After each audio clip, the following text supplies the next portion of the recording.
Kotli side जे फाटक लगे कदीमी गोठ मांझी बुरफत में फैक्ट्रियुनि जो ज़हरीलो ऐं बदबूदार पानी दाख़िल थियण लॻो। बुरफत बिरादरी जी औरतुनि ऐं मर्दनि पारां केबी फीडर वटि इंडस हाईवे ते एहतजाजी धरणो लॻायो वियो। धरणे सबबि हाईवे ते ट्रैफिक कलाकनि ताईं मुअतल रही, जंहिं करे गाॾियुनि जी डिघी कतार लॻी वई। एहतजाज कंदड़नि मीडिया सां ॻाल्हाईंदे चयो त मांझी बुरफत खे कदीमी ॻोठ आहे, पर अफ़सोस सां चवणो पवे थो त साइट एरिया जूं फैक्ट्रियूं बिना रोक टोक जे ज़हरीलो ऐं गंदो पाणी ॻोठ में छॾनि थियूं, जंहिं सबबि ॻोठ में बदबू पखिड़ियल आहे ऐं चमड़ीअ समेत केतिरियूं बीमारियूं पैदा थियनि थियूं।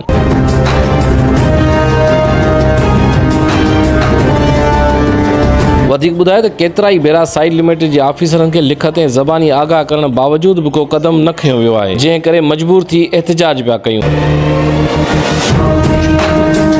बुरफत बिरादरी जे माण्हुनि वधीक ॿुधायो त अरबें रुपयनि जी लागत सां ठहियल ट्रीटमेंट प्लांट बि बंदि पियल आहे, जंहिंखे हलाइण बदिरां गंदो पाणी सिधो ॻोठ में छोड़ कयो पियो वञे, जेको रहवासियुनि लाइ वबा बणियल आहे।